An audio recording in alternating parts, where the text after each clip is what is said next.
Respect is not given to the kind, it is given to the controlled. This is the truth you were never taught. Not by the men who raised you, not by the institutions that shaped your understanding of the world. You were told something softer. You were told that goodness invites goodness, that warmth earns warmth, that generosity, openness, emotional honesty, these are the virtues that draw people close and hold them in loyalty. I have studied that belief. I have watched it govern men, and I have watched those same men be quietly, systematically stripped of every ounce of influence they ever possessed. This is not a story about cruelty. This is a story about reality. The reality of how human nature responds to signal, to posture, to the invisible grammar of power that governs every room, every court, every arrangement between two or more people who need something from each other. And the first truth of that grammar is this: men do not give respect freely. They allocate it to the forceful, to the composed, to those who make them feel, however dimly, that the cost of disrespect will exceed its pleasure. You are here because something in your life has made you feel the weight of being underestimated. Perhaps a colleague who speaks over you. Perhaps a gathering where your words dissolve without echo. Perhaps a superior who calls upon others before calling upon you, a room that does not rearrange itself when you enter. You feel it, and you have told yourself a story about why. Perhaps that others are simply unkind, or envious, or blind to your worth. Allow me to offer a different story, one that is harder to hear but more useful. I did not learn the mechanics of respect from books alone, and though I have written enough of them, I learned it from the courts of Florence, from 14 years in the diplomatic service of the Republic, from rooms where the air itself felt like a contest, where every pause was measured, where a man's worth was assessed before he opened his mouth and revised with every word that followed. I watched Cesare Borgia. I observed him in negotiations, in the way he occupied space, in the particular quality of his silence. He was not always the cleverest man in the room, but he was always the most controlled. He offered nothing unasked. He explained nothing unnecessarily. He did not chase approval. He simply was, fixed, contained, unmoved. And men organized themselves around that fixedness as iron filings organize around a magnet. Not because they loved him, because they could not read him. And what cannot be read cannot be manipulated. When the Medici returned to power and I was removed from office, stripped of my position, imprisoned before being exiled to my farm at Sant'Andrea in Percosina, I had time, abundant and painful, clarifying time, to think about everything I had witnessed. The men who lost power lost it first in their posture, before they lost it in fact. They revealed need before they revealed strength. They explained before they were questioned. They confused being liked with being respected. And in that confusion, they surrendered everything. I wrote from exile. I thought from exile. And what emerged was not bitterness, though I had cause for bitterness. What emerged was clarity. The core law is simple. State it plainly and you will feel its weight. Respect is a response to perceived power. I'm not to actual virtue. Men do not respect goodness. They may admire it privately. They may praise it in public. But admiration and respect are not the same instrument. Admiration is passive. It costs the admirer nothing. Respect is active. It compels behavior. It governs how men speak to you, what liberties they take with your time, how carefully they weigh your words before dismissing them. And it is purchased, not with warmth, not with openness, not with the generosity of your self-disclosure. It is purchased with control, with the signal that behind your composure there is something measured, something capable, something that will not be trifled with casually. Men forgive generosity. They exploit consistency of need. The man who gives generously is considered fortunate to be around. But he is not feared. He is simply used, warmly, ingratefully, without ceremony. The man who controls his generosity, who gives selectively from a posture of surplus, rather than anxiety, is treated differently. He is approached more carefully. His favour is sought more respectfully. His refusals are accepted without protest. Power respects performance. Weakness revealed is weakness remembered. Now let me be precise about what signals weakness, because this is where most men err. They do not believe they are signalling weakness. They believe they are signalling virtue, that explaining themselves thoroughly demonstrates intelligence, that constant availability demonstrates commitment, that open emotional expression demonstrates authenticity. These are the stories they carry, and these stories are slowly, quietly, systematically destroying their standing in every room they enter. You consider first the habit of over-explanation. A man enters a room and senses uncertainty, a question behind someone's eyes, a coolness in the atmosphere, a slight he may have caused without intending. And immediately, reflexively, he begins to explain. He recounts his reasoning. He justifies his position. He speaks at length about what he meant, about what he did not mean, about why his choices were sound. He believes this is clarity. What he is actually performing is anxiety. Every unnecessary explanation is a confession of insecurity. It says, "I am not certain you accept me, and that uncertainty has made it impossible for me to remain silent." And the moment you reveal that someone's opinion causes you discomfort, you have handed them a lever. They did not need to earn that lever. You delivered it freely, wrapped in words. I'm in the very act of trying to protect yourself. In the courts of power, I learned to withhold explanation as a discipline, not because silence is inherently superior to speech, but because unsolicited explanation is always a form of pleading, and no man who pleads is respected. The prince who explains every decision to his advisors loses the quality of authority. The general who justifies every order to his soldiers loses the quality of command. The man who explains his behavior to those who questioned it loses the quality of composure. And it is composure, more than any other single quality, that the human eye reads as power. When you stop explaining, something strange happens. People begin to assume capability. They fill your silence with the story of a man who knows more than he reveals. This is not deception. From this is the correct deployment of restraint. You are not obligated to account for every motion of your mind to people who have not earned access to it. Consider now the matter of availability. This is perhaps the most misunderstood error of the otherwise well-intentioned man. He believes that presence builds trust, that answering quickly demonstrates reliability, that being consistently reachable signals commitment. And in some narrow sense, he is correct. But he is thinking too small about what his availability communicates in one exchange and ignoring what it communicates across dozens of exchanges, across the accumulated weight of pattern. I learned this in diplomacy. A state that responds to every letter immediately signals that it has no competing concerns, that it is waiting, that this particular negotiation is the center of its world. And a negotiator who knows you are waiting moves slowly, extracting terms from your impatience, knowing that your visible need will cause you to offer what he would not have dared to request had he believed you calm.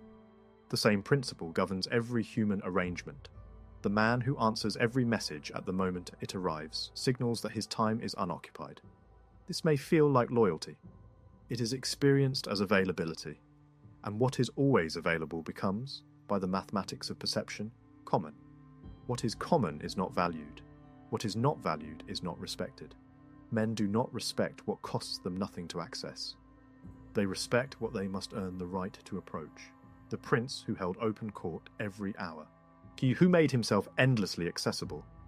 That prince was considered approachable. He was also considered weak. His borders were tested. His generosity was read as evidence that he lacked the interior force to draw limits. The prince who appeared seldom, whose audiences were earned, that prince was respected. Because his scarcity created in others the sensation that something of consequence was being withheld from them, and that sensation produces deference. Learn the discipline of the unanswered moment. Let some requests sit. Let some silences extend. Let the cost of your company be something worth paying. Not cruelty, not indifference for its own sake. Calculation, the precise deployment of presence. Consider now the matter of emotional display. I am not instructing the suppression of all feeling. And a man without feeling is not powerful. He is hollow, and hollowness is eventually detected and dismissed. What I am describing is the management of what is displayed in public, the discipline of emotional governance that separates the ruler from the ruled. In the courts of power, the man who displayed his emotions freely was not admired for his authenticity. He was mapped. His patterns were noted. His triggers were catalogued. And the clever men around him used those patterns as instruments. They knew which word would produce anger, which slight would produce desperation, which small praise would produce gratitude so excessive it could be converted into obligation. The emotional man was not free. He was navigable, a river with well-marked banks through which every skilled navigator could find his way. When you display frustration openly, men note your frustration threshold. When you display longing for approval, for inclusion, for acknowledgement, men note the precise texture of your neediness and adjust accordingly. The man who bleeds freely is read as fragile, even by those who would never consciously intend to exploit him. What does controlled emotional presentation look like? It looks like stillness. Not the stillness of emptiness, but the stillness of a man who has more happening beneath the surface than he permits to reach the air. It looks like the measured pause before response. Not the pause of a man searching for words, but the pause of a man who is deciding how much to offer. It looks like the face that does not shift when provoked, the voice that does not rise when challenged. These are not performances in the theatrical sense. They are disciplines, practiced daily until they become architecture. The man who governs his face governs the room. I want to speak now to those who recognize themselves in what I have described. You have over-explained. You have made yourself too reachable.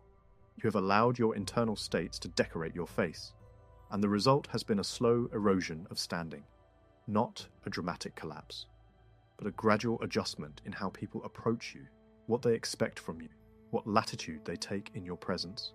The question is whether this can be reversed, whether 30 days of deliberate recalibration can reshape what years of these habits have constructed. My answer is yes. But the mechanism must be understood precisely. Perception is not a fact about a person. It is a record of the signals they have emitted.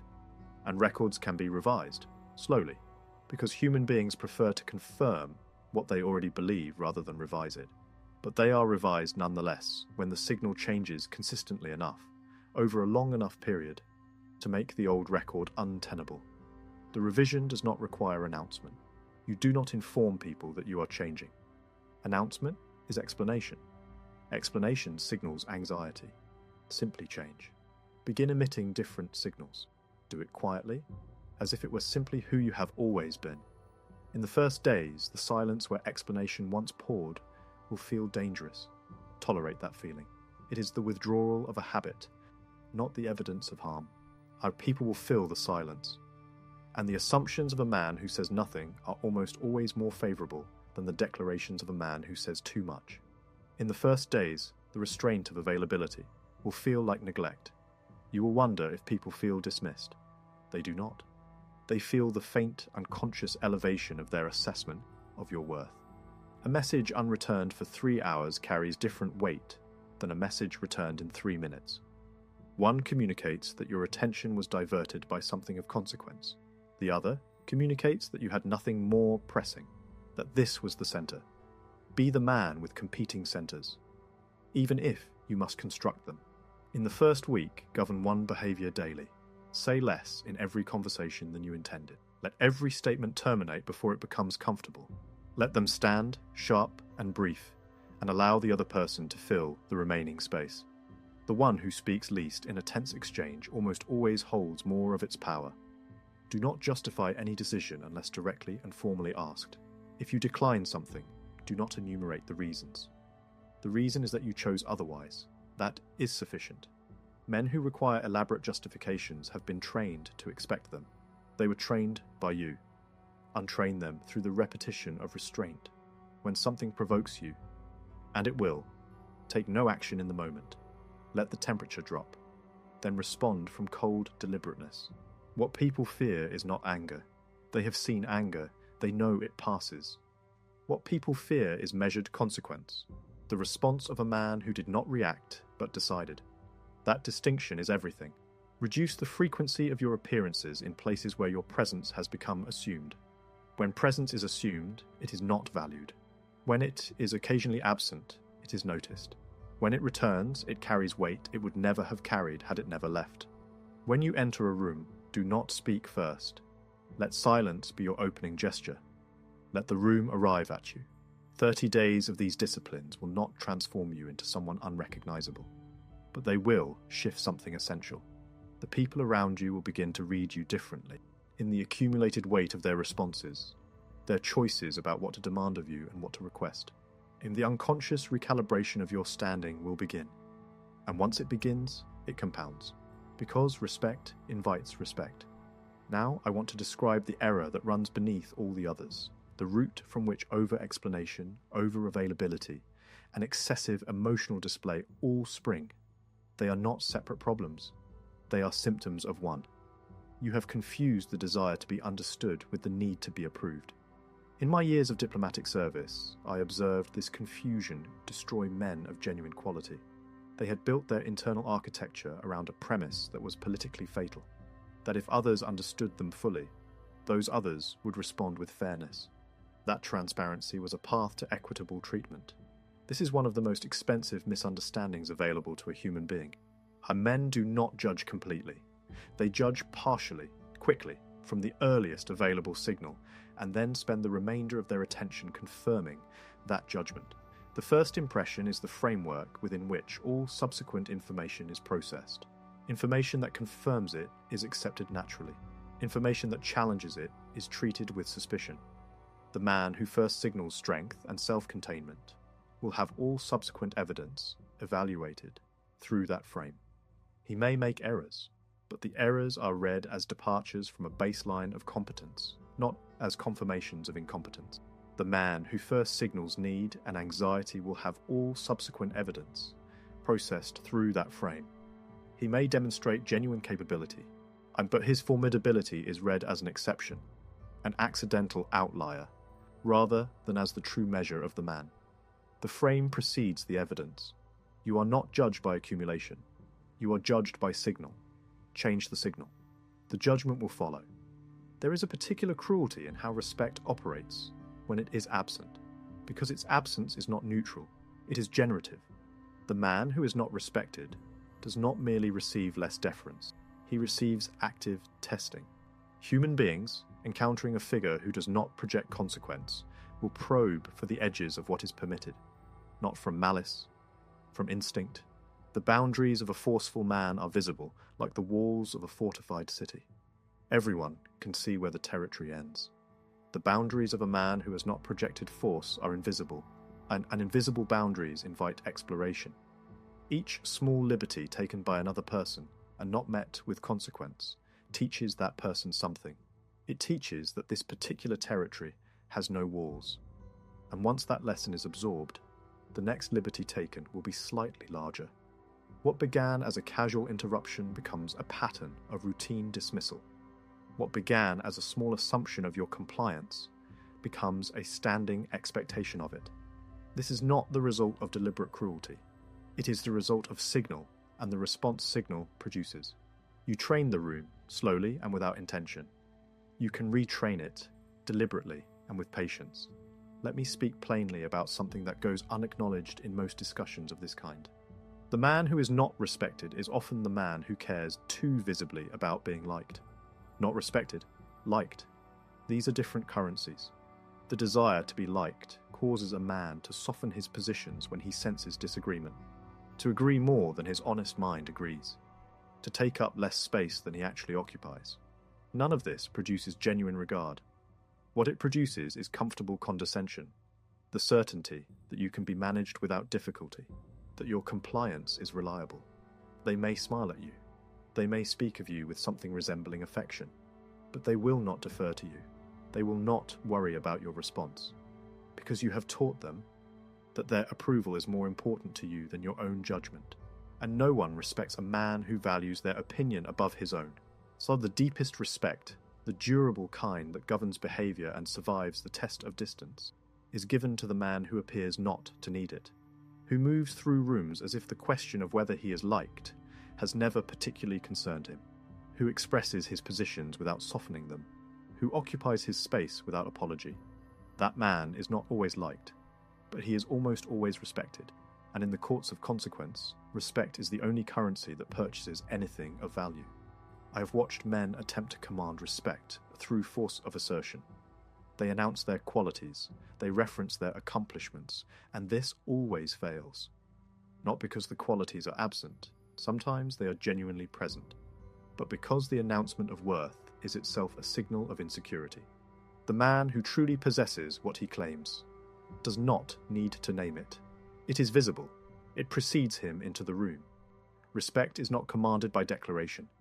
It is earned by patient, consistent, daily discipline of signal. The man who does not explain earns the reputation of a man with nothing to apologize for. The man who is selectively available earns the reputation of a man in demand. The man who governs his emotional display earns the reputation of a man with unusual interior resource. The man who takes up space without apology earns the reputation of a man who belongs where he stands. None of these reputations are obtained through proclamation.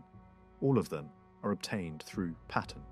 Patient, invisible, accumulating pattern. The crowd does not analyze you. It reads you, and it reads what you repeatedly display. Here is where the architecture of controlled presence is built. Not in dramatic gestures. In daily practice, in the small choices, in the accumulated weight of decisions made consistently, over time.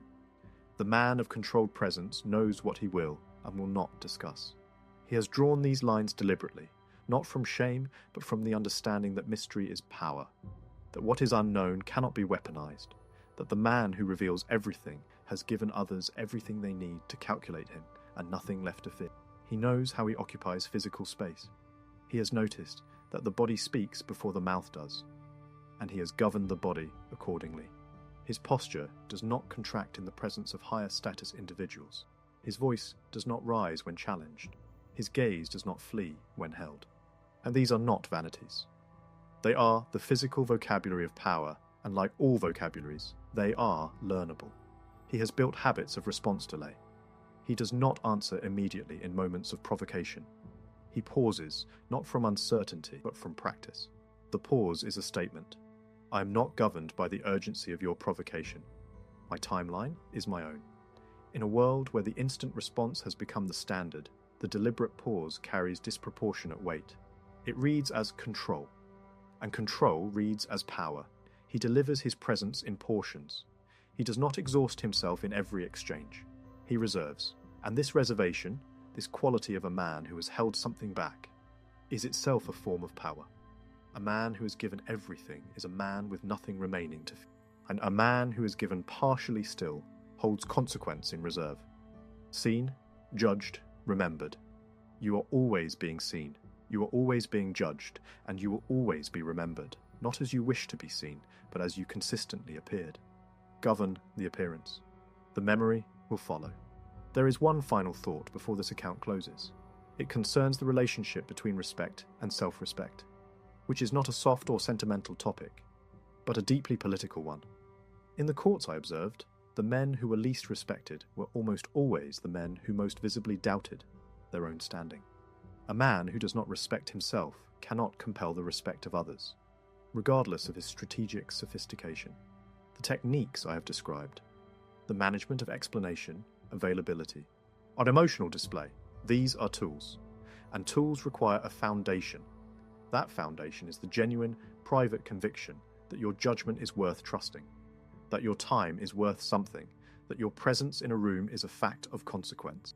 This is not arrogance. Arrogance is the desperate assertion of worth that is privately doubted. What I am describing is its opposite, the quiet certainty of a man who has examined himself honestly and concluded that he has something worth governing carefully. Build that conviction, not through affirmation, through action, through the evidence of your own consistency, through the daily kept promise to govern yourself as if your inner life matters.